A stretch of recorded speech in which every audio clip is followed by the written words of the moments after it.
in front of the United Center for the DNC, and as you guys can see behind me, we've got quite a few protesters, and the police have now arrived. Now, they broke through this first barricade. Shame on you, kid.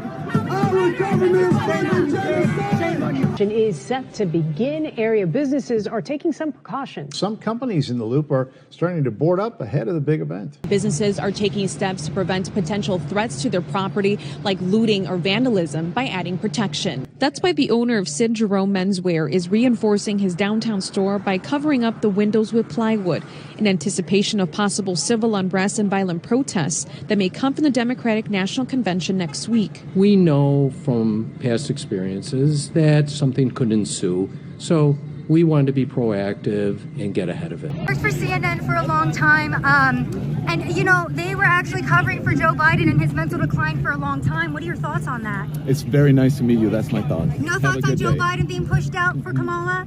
No, I don't. No Nothing? thoughts. But thank Nothing? you. But her name is Kamala, by the way. Okay.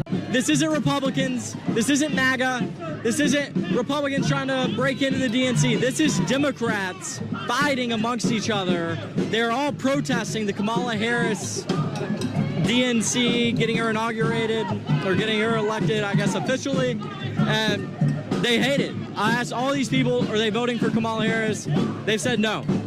This is an internal war. The sugar high for Vice President Kamala Harris is over, and the crowds are not showing up. And if they are, they're just showing up for the free concert, and they're leaving before she even finishes her speeches.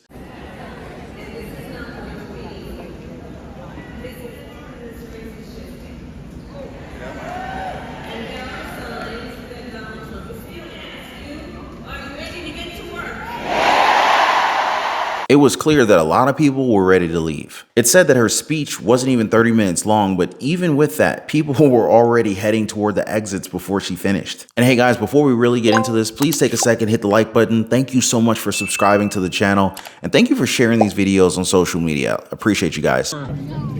I mean, don't you think it's an issue that the American people didn't democratically elect Kamala Harris? You'd have to ask some. Why don't you ask a voter? A voter? Yeah. Aren't you a voter, Dawn? I'm a member of the press, and I don't want to give my opinion. So You don't want to give your opinion? You did a lot on CNN. thank you. But it's nice to meet you. You have a great day. What's your name? Savannah. Savannah. It's a real pleasure to meet you. Are you having a great time here? I'm having a great time, Dawn, but Yeah, I want to our know. democracy I want to is, know like, from the really- Democrat Party, you know, how they feel about Joe Biden's mental decline and that the media covered it up for so long. I think that we should tell the truth to the American people, so I'm just wondering, you know? No, nothing? What do you guys think? Yeah, mental decline, Trump. Trump has the mental decline. Not Joe Biden, Yeah, who's no, not pushed Joe out by Biden. his No, own not party Joe and is Biden. replaced by Bye. Kamala Harris? Okay, thanks guys. Have a good one. Holy cow, guys. Check this out. Kamala Harris suffers a triple polling blow right before the DNC starts here. You guys can see Kamala Harris suffers a triple polling blow right before the DNC starts, as if she needs any more negative news. So Kamala Harris, Vice President Kamala Harris, has suffered a triple polling blow after two recently released surveys put her behind Donald Trump in the key swing state of Pennsylvania, while a third showed her trailing the Republican presidential candidate at the national level, guys. Not good for Kamala. Commie Kamala. Polls of likely voters in Pennsylvania conducted by Singal and Emerson College both gave Donald Trump a 1-point lead in the battleground state, which comes with 19 electoral college votes. Separately, a Neapolitan News survey gave the former president a 1-point advantage nationally. So that goes to Donald Trump, guys.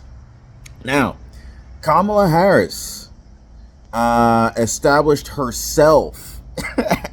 I love how they word this. Kamala Harris established herself as the Democrats' presumptive presidential nominee after Joe Biden announced he was stepping down. Basically, they installed her.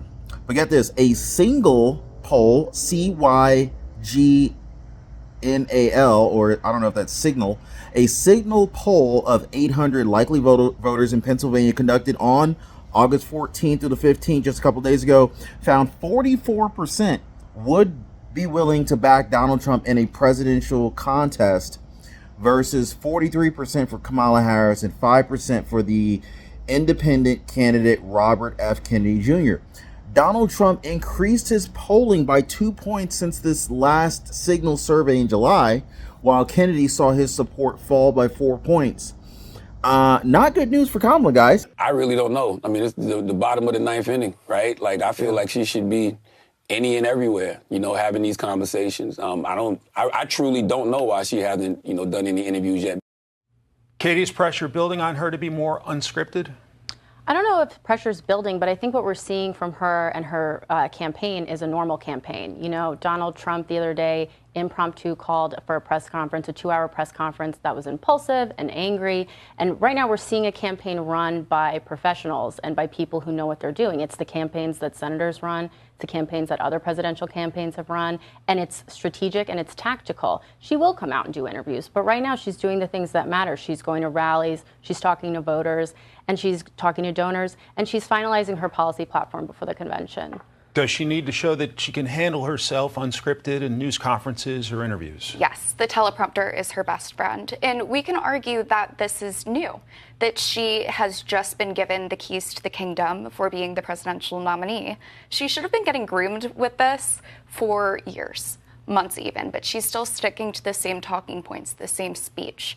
It's getting to be a little too much, and they just need fresh content. You can't just rely on social media to have it winning the hearts. She needs to actually be talking, giving the rallies, and there's no reason why she shouldn't be sitting down for softballs. So yeah, there's no reason why she shouldn't be sitting down for interviews. Then again, Sarah Sellup made a very good point here. Maybe Kamala's not doing live questions because the teleprompter is her best friend. I mean, we're just trying to avoid the worst possible outcome for our country with the November election here. And I think Kamala Harris finally sitting down to do an honest interview, maybe even a press conference, will show us her true colors, and that it's going to be the deciding factor for a lot of Americans. You know what I'm saying, guys? Even CNN host and Washington Post columnist Fareed Zakaria spoke up about how Vice President Kamala Harris and her running mate, Minnesota Governor Tim Walz, are leading a highly emotion-based, vibes-heavy campaign. In his own words, light on substance and high on feelings. And that's coming from a CNN host and Washington Post columnist, you guys. All the details and so much more in today's video, so stay right there. So we're 20 plus days in, you guys. Vice President Kamala Harris has gone 20 plus days without holding a formal press conference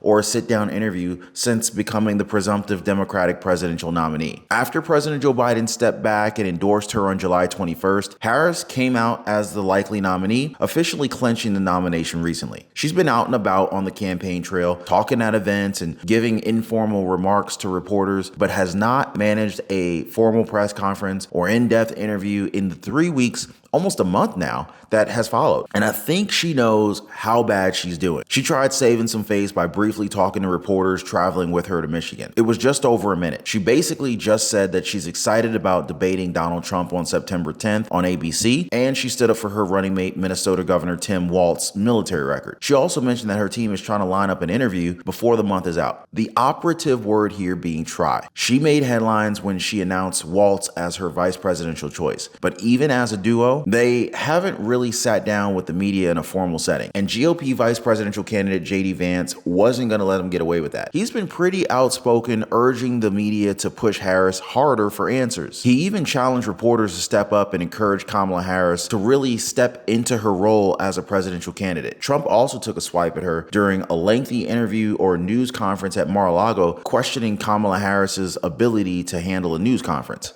While we work on the housing shortage, my administration will provide first-time home buyers with $25,000 to help with the down payment on a new home.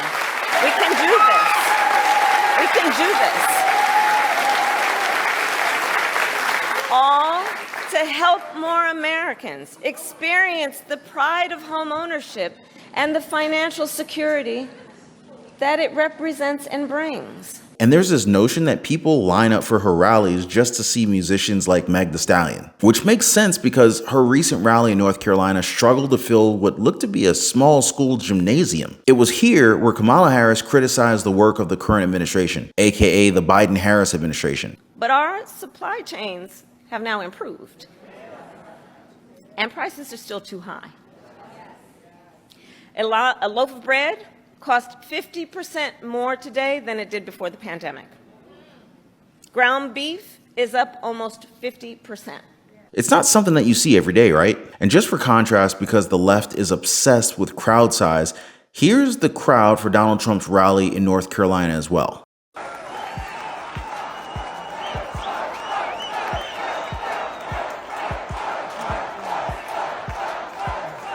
You saw that, right? The distinct difference in size. And here's the funny part. Mainstream media is telling us that Donald Trump is worried about Harris and the crowds that she's been pulling in as of late. But here's a fact though. Harris can't pull in the same kind of crowd as Donald Trump if she doesn't use musicians and rappers who twerk on stage. Former President Donald J. Trump has been unrivaled in one metric since he came on the scene in 2015. And it's the metric that's most important to him, and that is crowd size. Well, thank you. Now, for the first time, he's up against a Democratic challenger who seems, at least for now, able to get commensurate crowd sizes with ease. Thank you, everybody. This has very clearly rattled him on a deep level.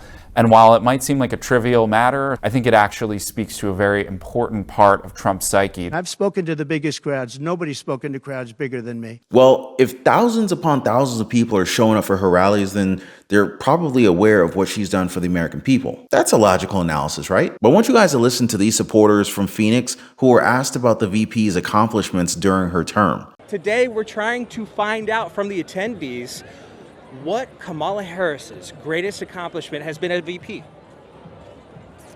I mean, honestly, I'm not too into politics. I'm just here for the vibe. Becoming the first female vice president. So becoming the VP is the best accomplishment? Yeah, absolutely. Being a good person. Being a good person? Yeah. She's I don't know. She seems really good for women. Harris is there with the energy. She has a lot of enthusiasm, so it's important to get behind her. What is Kamala's top accomplishment, you think? I can't say anything right now. Give me a second. Her top contributions to policy or policy as VP. I wasn't in on the policy making decisions with President Biden, so I don't know. Her favorite policies, oh my gosh. See, I wish they would tell us more about that because I honestly don't know. Are you guys surprised that they're not even remotely aware of what they're supporting here? And that's been the message of the Harris campaign, for supporters to vote for Harris even though it's unclear as to what she wants to do once voted in. Surprisingly though, she's just let the cat out of the bag. She recently talked about policies, which isn't good news as Harris is now being criticized for trying to introduce communist ones. Many have now been calling her Commie Kamala with the policies that she's planning to implement if voted in as president of the United States. It's something that Donald Trump instantly attacked because even left-leaning media news outlets agree that her plans are very much so aligned with communist countries. Kamala went full communist. You heard that? She went full communist. She wants to destroy our country. After causing catastrophic inflation, Comrade Kamala announced that she wants to institute socialist price controls. You saw that. Never worked before, never ever worked. This is the Maduro plan, Venezuela. Maduro plan of like the old Soviet Union. They tried it. How did the Soviet Union work out? It became Russia, a smaller version. It was a smaller version.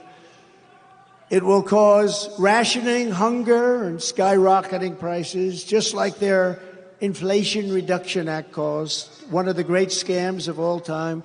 They got it approved with a beautiful name, Inflation Reduction, because inflation under their system has been so bad. But what do the experts have to say about the VP's economic plans? Because it's still a good idea to gather information and opinions from people who understand how all this stuff works, right? So here's what economist Kevin Hassett had to say about it. Like, for an economist, this is about the most terrifying proposal I've ever seen, because what Kamala Harris is saying is that the government needs to set the price of things. And she's starting with food, but I guess if they're going to set the price of food, they might as well set the price of everything else. They've also come out, you might recall, the Biden administration saying that they want to set rents. They think rents are too high, so they're going to have the government decide what the rent for your apartment should be. This is absolute socialism, and it never ends well. If you go back and look at the countries that have tried this, like Cuba, Venezuela, Ukraine, back when the Soviet Union organized it, then it leads to famine and shortages. And I was just in Lisbon, Portugal, where they still have really aggressive rent control, and all of the apartments are empty because the people who own the buildings can't afford to rent them to people because the rent is so low.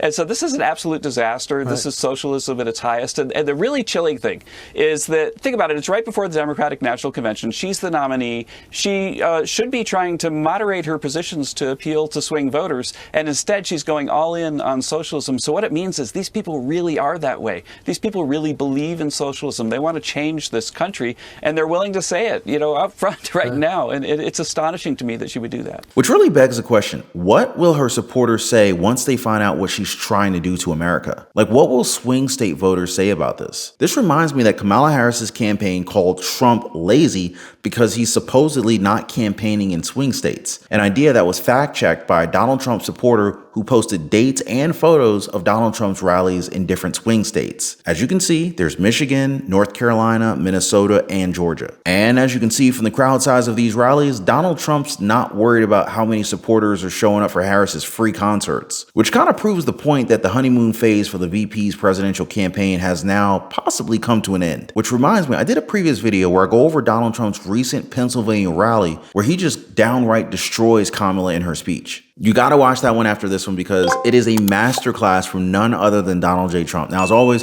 I just want to thank you all so much for being here. Thank you for liking and sharing these videos. I'll see you on the next one.